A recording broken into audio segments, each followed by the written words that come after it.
Welcome to the Real Human Health Lab, where we break down real nutrition, movement and exercise, recovery, and how to improve your day-to-day well-being. I'm Ollie, and every week we dive into one key topic to help you advance your knowledge and health with science-backed studies and experiences. Let's get straight into it. Okay, firstly, thank you for coming back to the third episode of my podcast. Trying to keep on top of getting these out every week, whether they're 10 minutes or 30 minutes or anywhere in between. I'm trying to get you some information just to increase your knowledge and maybe change a few lifestyle choices you're making to help you live a better life. Now, today's episode can be controversial in the aspect that there's a lot of different opinions about it. And it may ruffle a few feathers, but I'm only going to use the most up-to-date studies that show the benefits, the disadvantages of this topic. And that's red meat. So this episode is going to be talking about the truth of red meat, the facts, how it affects you. Is it dangerous? Is it essential? Should athletes be eating more of it? Or should humans be cutting back on it? We'll actually be talking about what's biologically true. So what's actually true for your body, what's been misunderstood, and the real benefits red meat brings to you, especially if you're training hard or a very active lifestyle. We'll get into how it affects you. Okay, so me and red meat, we get along well. Okay, I enjoy eating red meat. I feel great benefits from it. I feel good energy, great recovery. I think it's helped build my sort of strength and helped me perform in the sports I do how I want to perform. But what I will say is when I personally eat red meat every day for a period of time, I do tend to feel quite a heavy hit on my gut. So what I will do is I'll take a day or couple days break every now and then between eating red meat just to let my gut rest from that heavy digestion. I will also fast in these days sometimes. But for now, fasting will be left for a future episode where I'll delve into the science of fasting a lot deeper. But let's start with the basics of what makes red meat such a nutritional powerhouse. So, firstly, red meat is a complete protein. What this actually means is it contains all the 9 essential amino acids that our body actually can't make on its own. So, for anyone trying to build muscle, improve their physique, or massively increase their athletic performance, that's the jackpot. That's what you want in a food. But protein isn't the main thing to focus on, because although protein is very important, one of the most important macronutrients, red meat is also packed with a lot of bioavailable micronutrients. Now, bioavailable means your body can absorb them easily. So we look at protein yogurts. You will absorb protein and you will absorb nutrients from those. However, they will never be as bioavailable as red meat or other meat. So when you compare a protein yogurt to a piece of red meat, you will absorb nutrients more from the red meat than you will the protein yogurt. Now, the 3 great and I'd say main micronutrients in red meat would be iron, zinc, and vitamin B12. So iron, not just any iron, hemi-iron, is far more bioavailable and absorbable in red meat than any kind of spinach or beans, which a lot of people tend to look to get their iron from, which is especially important for women and endurance athletes. It is also great for men's hormones. The second one that's very absorbable would be zinc. This supports your immune system and helps you recover faster, and also helps boost your hormones and balance them out as well. Vitamin B12, which is also very absorbable in red meat, is essential for brain function and red blood cell production. Now, just to add on to the 3 main micronutrients, here's a fun fact which a lot of people do already know, that red meat naturally contains creatine. So you've probably heard about creatine if you lift weights. It's one of the most researched supplements in the industry, and it's now being seen that everyone should be taking creatine because it is very important for also your brain. But we'll dive into that a bit further in another episode, and we'll talk more about the creatine in a moment. So already we're looking at a food that's very dense, efficient, and extremely effective for providing great nutrients for human performance. Leading on to the next part, which is why athletes may benefit even more and why it is key for a lot of athletes to consume red meat.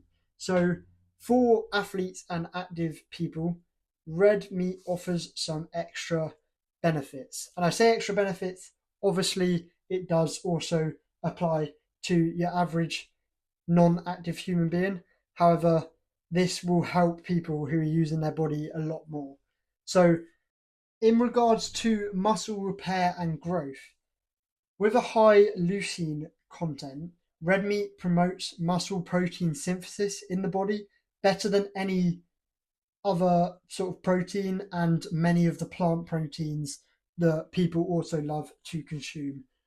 Now, as I said at the start, I am a massive red meat fan. However, I'm not a carnivore. I do think plant proteins are also great. I do agree that red meat is superior. However, I am not against any sort of vegetables or plant proteins. So the next part would be energy production. So that Heme iron that we spoke about before actually boosts oxygen transport through the hemoglobin. So what this basically means is it helps to prevent fatigue in the body, which if you're an athlete or you're a very active person, that's key. You want to reduce that fatigue as much as you want, as much as you can, should I say. Everyone wants to, not everyone can. Testosterone support. Red meat contains cholesterol. Now, a lot of people are led to believe cholesterol is the devil. Now, it can be bad in certain areas, which we'll get into in the future. But in regards to testosterone, your body actually uses this to produce hormones. So it's used to produce testosterone, which means it's crucial for performance and recovery. As I said before, it can be bad. There's a lot of aspects of it that is bad, but if you keep it under control, it is beneficial. Creatine content. Yeah, we did discuss this before, but just a bit further. It is naturally occurring, which leads to better high intensity performance and improved recovery. It is still recommended that you supplement it as well, because to get the max amount of creatine or the recommended dose of creatine, you would have to eat a lot of red meat. So red meat gives you a solid amount, but not enough to meet that sort of minimum dose that is recommended. I'll just throw in a quick stat here. A study in 2020 on female endurance athletes found that those who included lean red meat 3 times a week actually had better iron stores and reported significantly less fatigue than those who relied on plant-based sources alone. So the benefit is shown in studies, it's real and it's measurable. Now, let's move on to the third part, which is myths, misconceptions, and what the science and studies actually say. So, firstly, we'll address the elephant, or as some may say, the cow in the room, which is we've all heard red meat causes cancer or it's terrible for your heart. So, what's actually true here? In regards to red meat causing cancer, this came from a 2015 report by the WHO that grouped processed meats like bacon, sausages, and deli meats in with unprocessed red meats like steak. But context, as always, matters. So the increased cancer risk was actually tied mostly to the processed meats. So the evidence for unprocessed red meat was actually considered limited. So it's not 100% confirmed that it's a massive cause of cancer. The cancer risk was directly tied to the processed meats, so like the bacon, the sausages. What I will say is association doesn't necessarily mean causation. So, in a lot of these studies, it was seen that people who eat a lot of red meat often also smoke more. exercise less and eat fewer vegetables. So that obviously matters for context as well, and can affect the results from these studies. So, number two would be that red meat raises cholesterol and causes a heart disease risk. This one's actually been refuted in several meta analyses, so several newer studies. As it's taught, saturated fat in red meat can raise LDL, yes. But not all LDL is actually bad.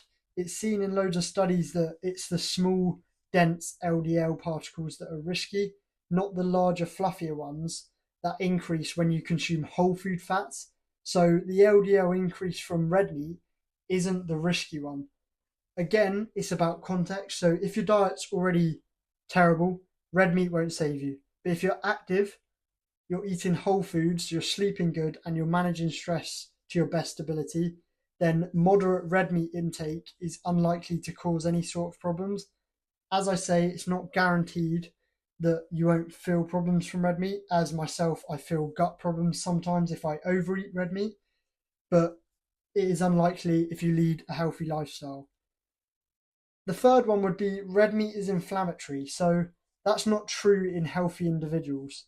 It's shown that, in fact, some studies, lean red meat can lower inflammation markers, especially when included in a whole foods diet. So when you're sticking to a good diet, it's actually seen that it can help lower inflammation.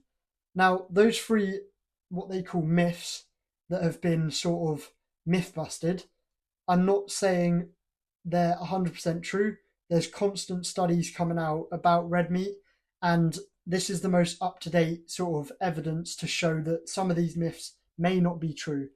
I'm just simplifying and passing on the information to you so you can make better life choices and try and improve your health. I'm not guaranteeing that these studies are correct.